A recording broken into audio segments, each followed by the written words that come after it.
खुलुमबाय लोगोफोर, आं दिनै दोंसे खन्थाइ लानानै फैदों। खन्थाइनि मुं दुखुथिया आंनि जिउ।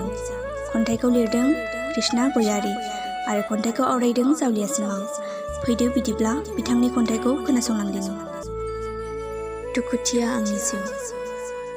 बेसेबांबा दुखु खस्थनि गेजेरजों जुजिगासिनो दङ आं।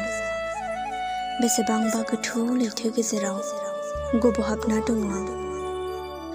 बारलांगोन आं माबोरै बै लैथोखौ रुगुं मोनहैजासिम। जेबो राहा गैजाया आंहा जावलांनो थाखाय, आखायावबो गैजाया दिङा।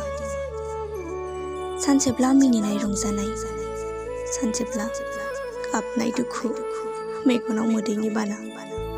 सानसेब्ला सोरजोंबा सोंखारि जानाय, सानसेब्ला सोरजोंबा नासयजानाय, सानसेब्ला नंखाय दायावनो फान्दाय जानाय।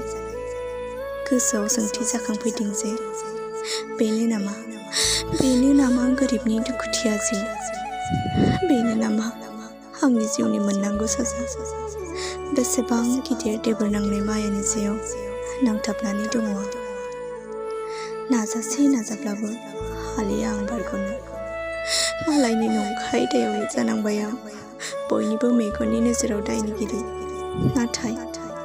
नाथाय सैथोआ जेब्लाबो सैथोखा, बेखौ रावबो सिखोमानो हाया। नंखाय दायनि साजाखौ जेब्ला इसोरा होगोन, अब्लासो बुजिगोन जे दायनि साजाया माबादि।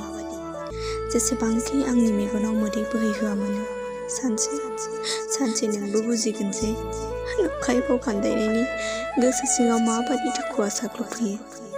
एसेनोसै, गोजोन्थों।